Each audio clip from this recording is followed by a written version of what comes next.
Hey friends, welcome to Gardening with Creekside. Today we are going to look ahead into the future.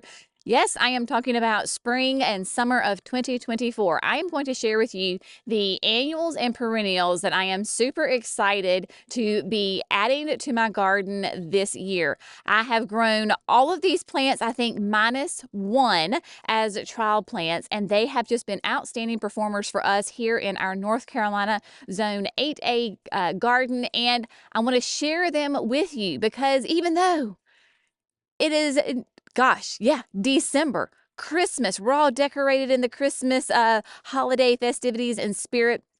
We're thinking about Christmas, but before we know it, spring is going to be here. And one of my most favorite parts about gardening is dreaming and planning of next year's garden. I actually start doing it like this past summer. I kind of feel like I'm cheating on the current garden because I'm already thinking about, what can I do next year? Or how can I use this plant in my garden next year? So I'm going to share with you the ones that I'm excited about. And I know just from your comments and different reactions and experiences and how you've seen these plants grow in my garden, you are super excited to be adding them to your garden as well. So we're going to do annuals and perennials. Shrubs will be coming. That would just be a super long video. So we just decided to break it down a little bit. Now, annuals, let's talk about really quick the difference between annuals and perennials, right? Because sometimes it can be quite confusing. Annuals are plants that we plant annually. We plant them every year. They will last for one growing season in our garden. You can have summer annuals and you can have winter annuals. So annuals last for one season. Perennials are plants that will come back for 2 or more years. That is kind of the definition of a perennial. There are pluses and minuses to both of them. I love a garden that has everything in it. So that is why I just enjoy all of these beautiful plants that we can use in various situations. So without further ado, grab your gardening journal or get ready to make some screenshots so that you can remember these great plants and go ahead and get them pre-ordered for your garden. So if you find plants that you really like and I definitely want to be adding this to my garden, go ahead and pre-order them. You can go to the website, go ahead and get them your order placed. We will not ship them until spring of 2024, but some of these are really going to be very, very popular. And if you pre-order, then you're guaranteed to get them, because otherwise, when it comes time to actually plant them, they may already be sold out. Now, this is in no particular order other than I did annuals first, and then I'm going to do perennials.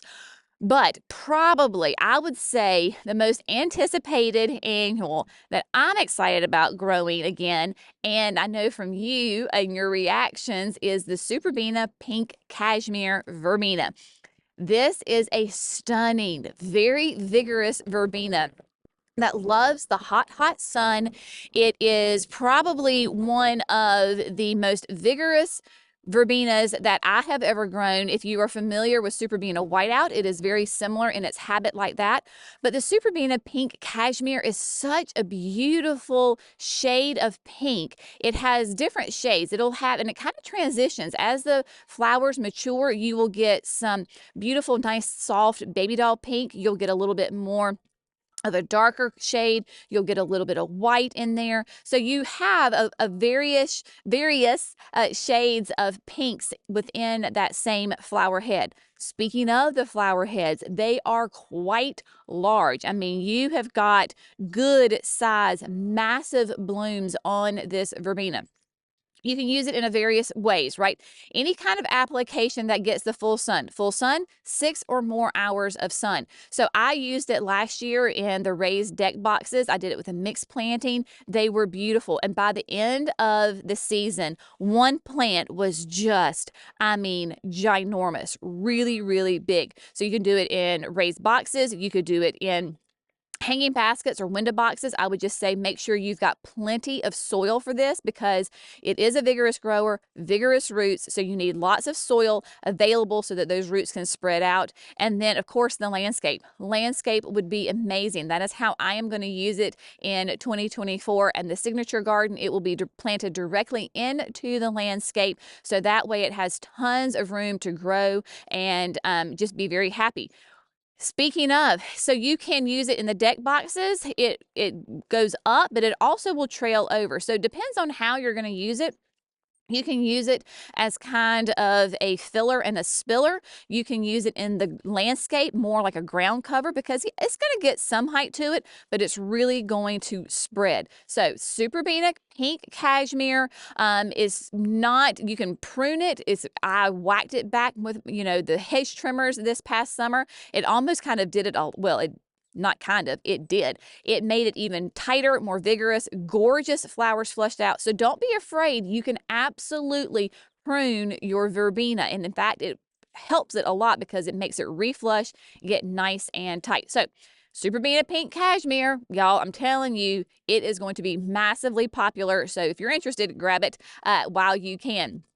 Another one that I am really excited, well, I can't say that. I know I say this all the time. I'm excited about all of these. I was excited this past year to try it, and it met every expectation I could have for a yellow petunia. So what am I talking about? Supertunia Saffron Finch. Saffron Finch is a lovely, lovely shade of yellow. It does not have any twinges of green in it. I have found in the past with other yellow petunias that there might be like an undertone of green. Saffron Finch is truly a beautiful, nice yellow, depending on your climate. So where I am in North Carolina, of course, we have the heat and the humidity. So it will turn a little bit of a softer color. You might have the vibrancy changes if you get nice cool nights or if you're hot and humid. So you'll just notice a little bit of difference in that, but it is definitely a true yellow. Almost has an ombre effect on the flower. So it will, has kind of various shades within that same flower. Is beautiful. Now, like all Supertunias, it definitely needs the full sun. So you've got to give it a minimum of 6 hours. Mine was in full sun all day long. Supertunias, of course, do great both in landscape and containers, so you can use it however you want to use it in your garden in that aspect. They tend to be a little bit of a heavier feeder, right? When you have these massive blooms, they do enjoy the food. So make sure that you're going to amend your soil, whether it's in the landscape or a container with a really high quality potting soil like Proven Winners. You can use great compost like Land and Sea, like I do. And then, of course, that time-release fertilizer from Proven Winners, add that into your soil, both landscape and containers, to give it that nice, slow release of food. And then it does benefit definitely from the water-soluble fertilizer because,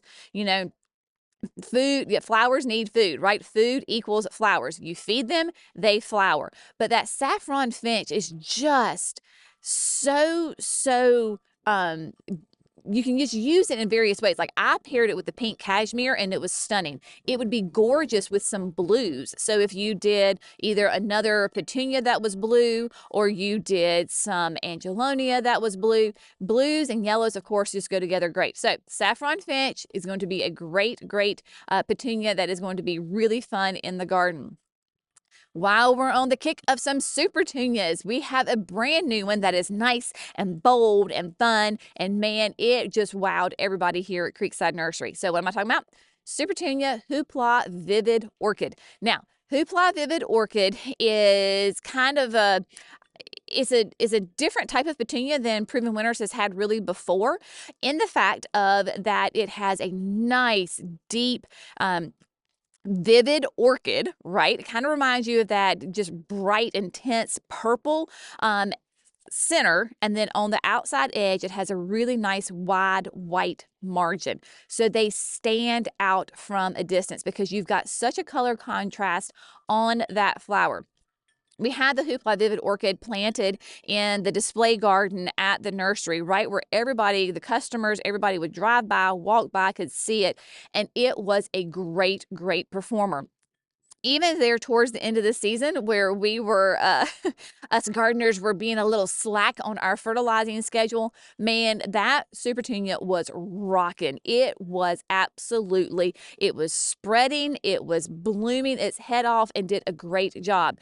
This is what I am going to plant around the fountain in the signature garden. So we are going to have a massive, what we call monoculture display, meaning we're going to plant multiples of the same plant in one spot. So you can do this in a hanging basket, you can do it in a container, or like me, you can do it in the landscape where you just do a mass planting of that same plant. That Hoopla Vivid Orchid is going to shine around the fountain in the signature garden. Nice, bright, bright statement. So if you're looking for kind of a bold statement, you can definitely count on Hoopla Vivid Orchid because it is going to give you just gorgeous power.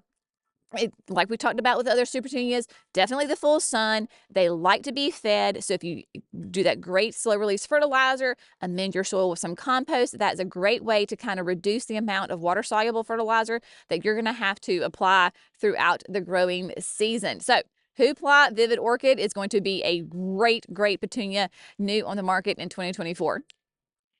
Last year, when Proven Winners sent me some plants to try out, they were really excited for me to try some begonias. And I do love begonias. I love the Surefire begonias. I love the double up begonias, but I'm thinking, okay, another begonia. Well, you know, meh. Well, they proved me wrong. The Selenia series is being introduced as a Proven Winners plant. Now there are, excuse me, there are 4 different colors within this series. I only had experience growing 2. And they did great. But my absolute favorite, if I had to choose a favorite one, was the Selenia Yellow Begonia. Y'all, this plant was an absolute rock star in the garden. I had it as a monoculture in hanging baskets on the back patio, and I had it planted in those raised deck boxes. I absolutely adore this plant. Yes, it is a begonia. Is it like any other begonia I've ever grown? No, it is not. Is it worth it? Do you need to add it to your garden this year? You absolutely do.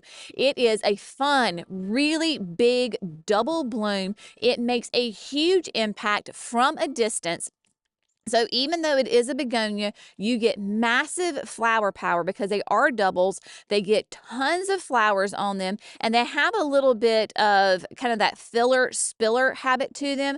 They are nice mounded, but when you put them in a hanging basket, they do trail over the sides. Now, it is not like a petunia where it's going to have massive trailing habit to it, but it definitely fills in and then comes over and spills over. Now, depending on your climate, it is going to depend on like your sun conditions. I did have the apricot, and it was beautiful in the spring, early summer.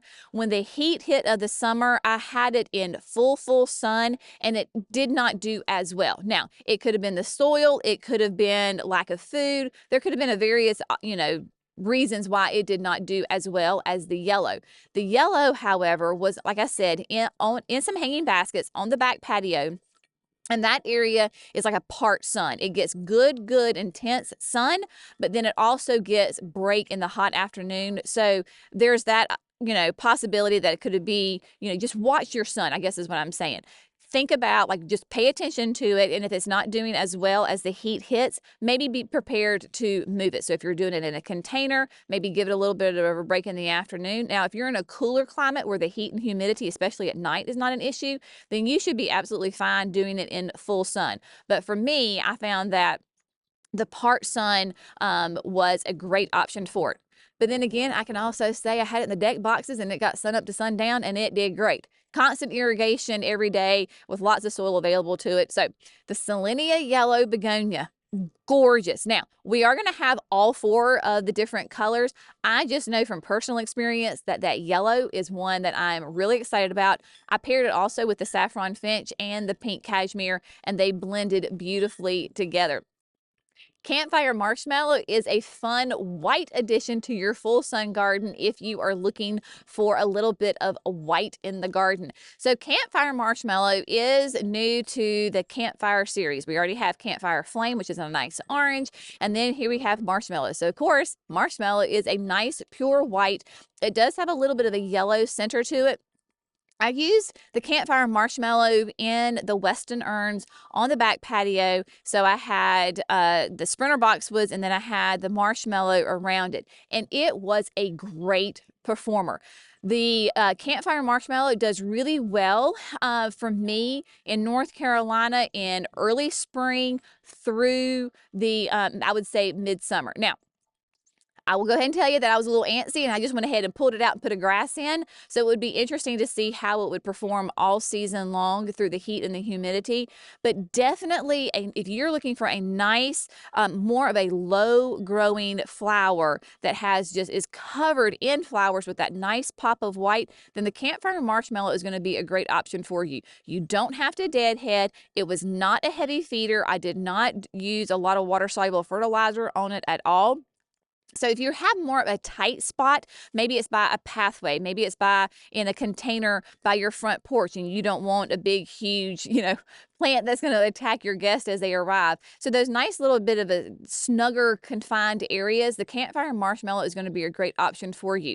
I had them in full sun, and they just absolutely did wonderful.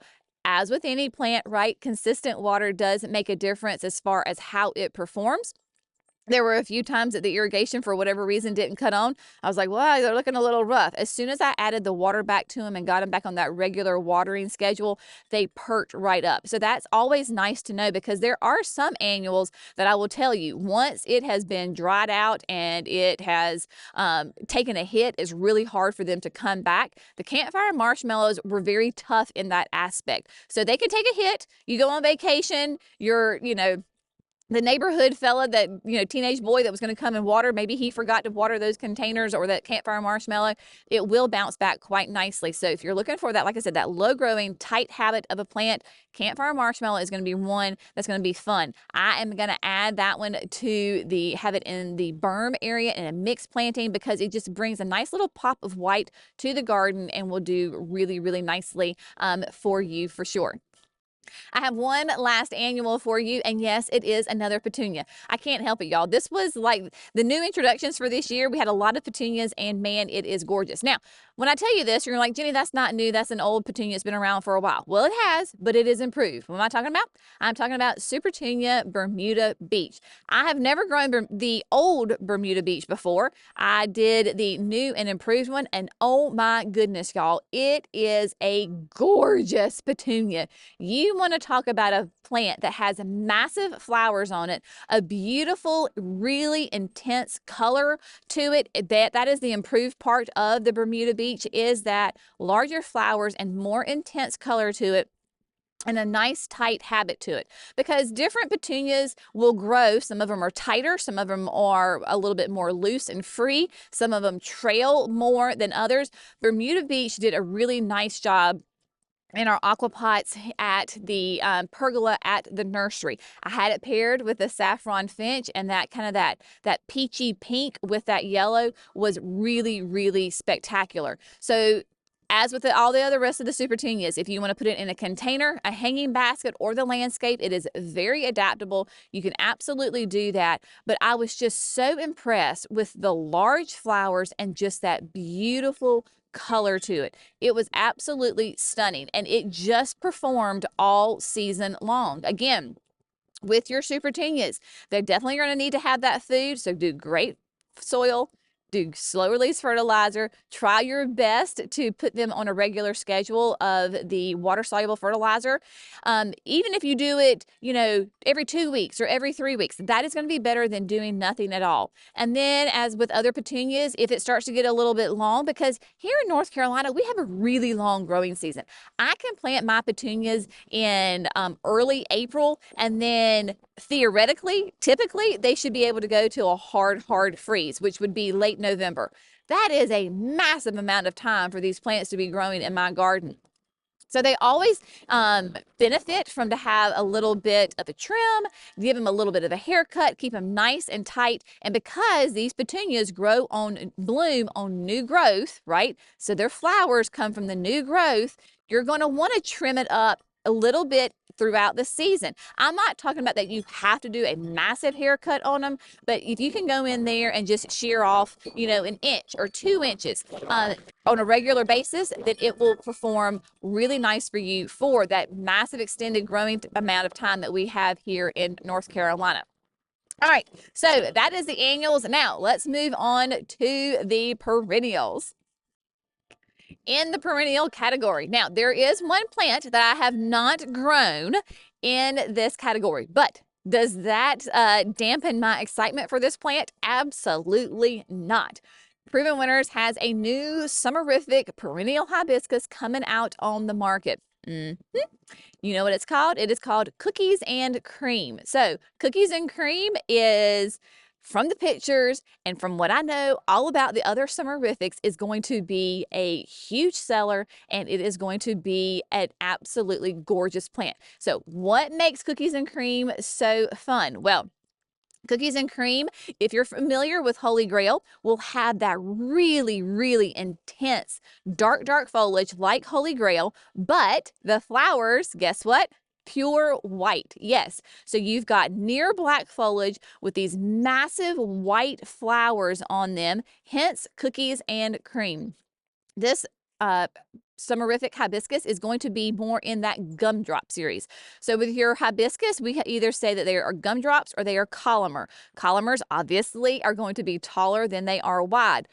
Gumdrops are going to be wider than they are tall. So, and this is going to be, I think they're saying that Cookies and Cream is the most compact Summerific hibiscus that they have in the series, because I mean, let's be honest, if these Summerific hibiscus are happy in their spot, then they can get quite large, and not everybody has room for such a large perennial hibiscus.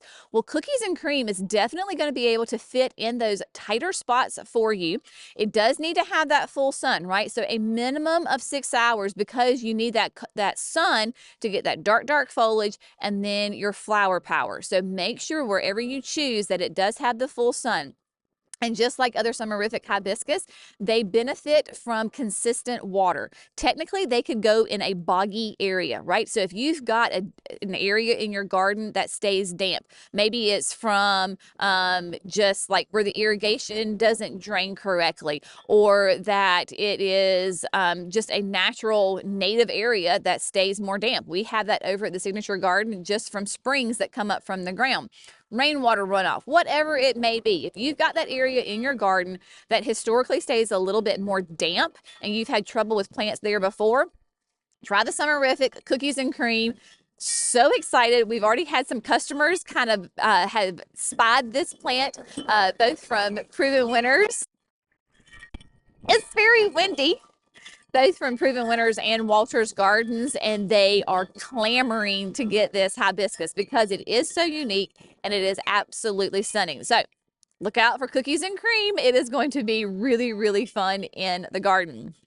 Next, we have an Artemisia. Now, Artemisia sometimes can get a bit of a bad rap because it can be a little aggressive in the garden. Well, silver lining is going to kind of break that stereotype of an Artemisia. We had this in the berm here at the nursery this past summer, and it is gorgeous. Artemisia, of course, is known for that beautiful silver foliage on it, has gorgeous color that can contrast really nicely off of darker plants. Cookies and Cream, for instance. So you've got this beautiful silver foliage, but what makes silver lining different is that when it spreads out, right, so you can use it as a ground cover. It's going to be wider than it is tall, but as it spreads out, it will not root to the existing soil, because that's what, you know, our typical historical Artemisia will do, is as it goes out, it roots. So when you go into your garden to clean up, it can be quite aggravating to try to really clean the plant up at the end of the season and cut it back. The silver lining will not root as it goes out, but it has a nice aggressive root system in there. So it is going to be nice and drought tolerant for your garden, and will do a really, really nice job in that garden. Ground cover, perfect for your areas that you need to have a little bit of coverage. Nice and low so you can put it in the front of your flower bed. Now, daylilies. Proven Winners, I think, hands down, has the absolute best daylilies on the market. They are such healthy, beautiful plants with massive flowers. You may have heard us talk about blood, sweat, and tears. So blood, sweat, tears, which I think is hilarious for the garden, because I think every gardener can attest that we have all put blood, sweat, and tears into our gardens. So now to have a daylily with that name, I think is just fantastic. But blood, sweat, and tears is going to be a really nice color difference in the garden from our other daylilies, right? Historically, we think of daylilies in those yellows and those oranges. This is a beautiful shade of that red pink. It's not, I can't say it's red, and I can't say it's pink. It is somewhere in between there, and just is massive flowers on it.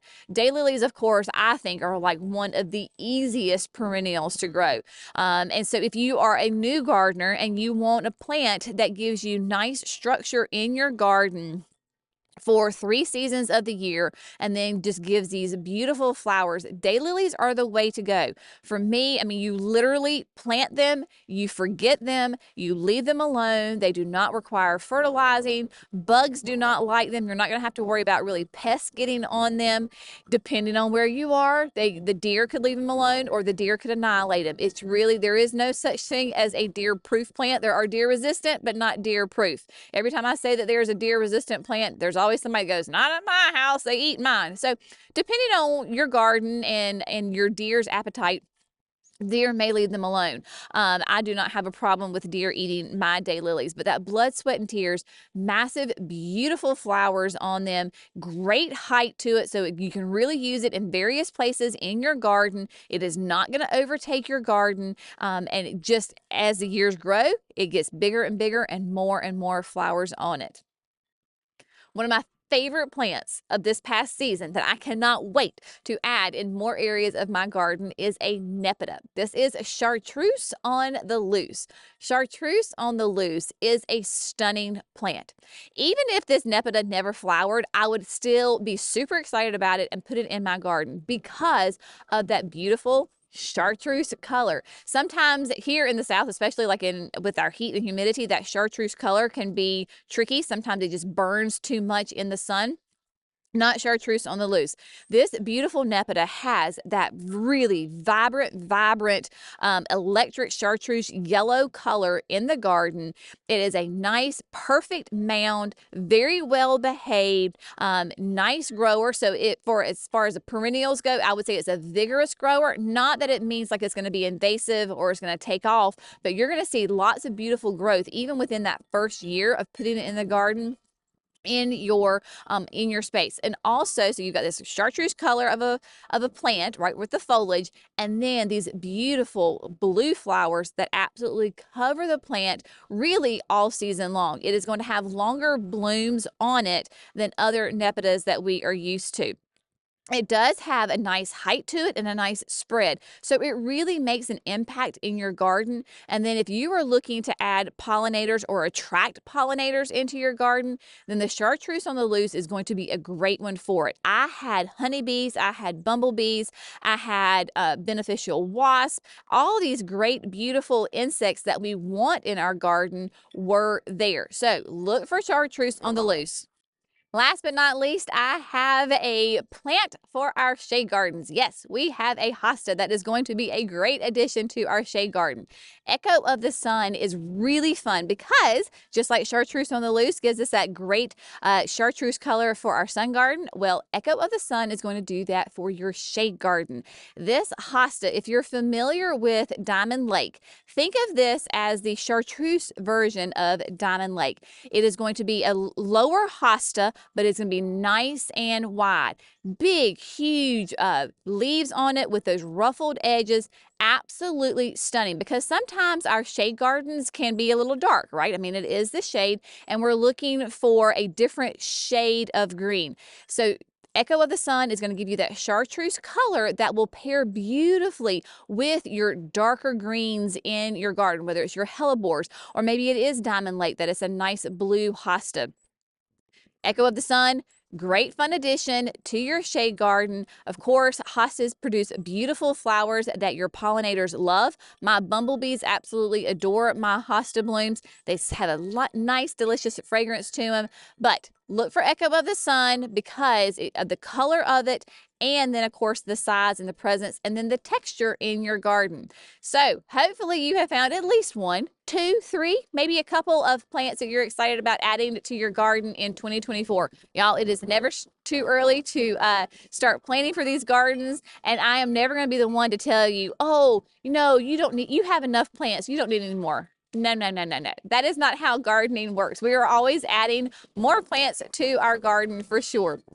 So as always, we hope you have found this fun, informative, and inspirational. We'll see you in the next video. Bye, friends.